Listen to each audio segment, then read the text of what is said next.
Something about that moment on Good Morning Britain felt completely different the exact second Darragh Ennis leaned forward in his chair. You could almost sense the studio air shift, that quiet, unexpected pause where a familiar face from our tea time screens decides to pull back the velvet curtain just a little. It wasn't done with loud drama or calculated revelation, but with the gentle, grounded honesty of someone who has actually lived on both sides of the quiz show whirlwind.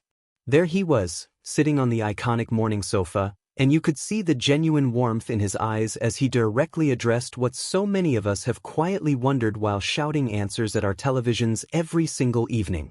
For years, British viewers have built up a mythical image of what goes on behind the scenes at the chase. In an era where audiences have grown naturally cynical about reality television, we tend to assume every single moment is heavily orchestrated. We imagine the chasers locked in tense, competitive strategy sessions or plotting against contestants in secluded green rooms between takes. But Darragh, who walked the incredible path from a wide-eyed contestant to the menace himself, painted a picture that felt refreshingly human. It was a thoughtful breakdown that made everyone watching at home pause and reevaluate the true craft behind those edge-of-your-seat studio moments. What struck so many viewers tuning in was how candidly he unpacked the actual mechanics of the filming process. He casually dispelled one of the biggest urban legends surrounding the show with a warm, self-deprecating smile.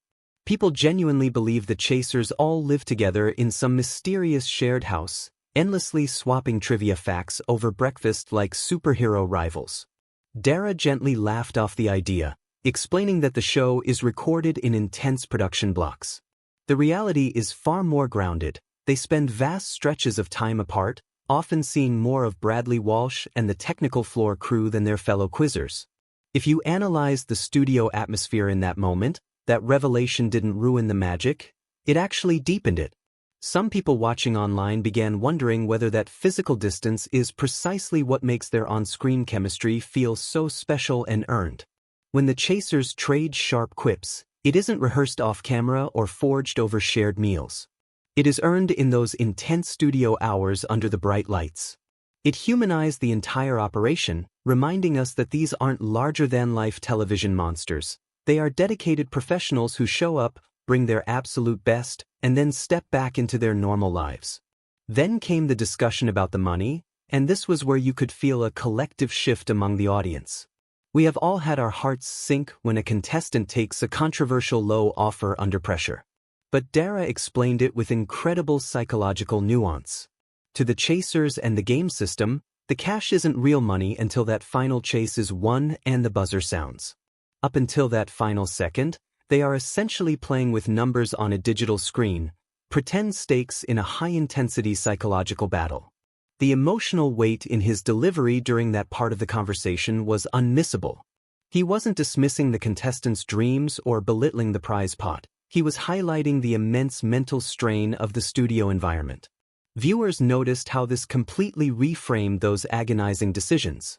Suddenly, a contestant taking a low offer didn't feel like a moment of cowardice. It felt like a tactical survival move in a room where virtual pounds carry staggering emotional weight.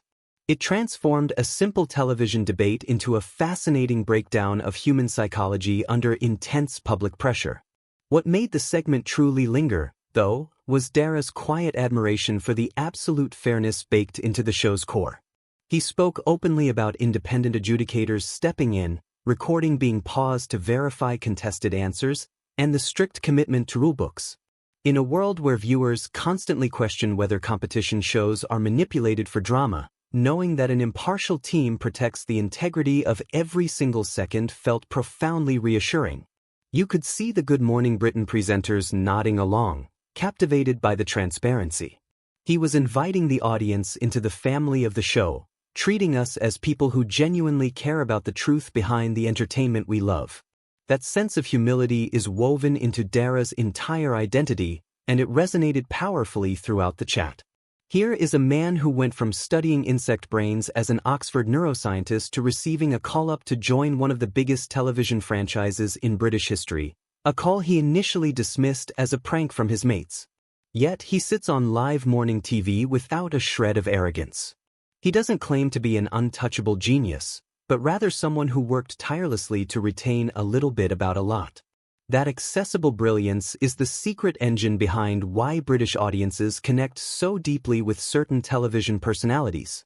By the time the segment drew to a close, the mood in the studio felt noticeably lighter, almost cozy.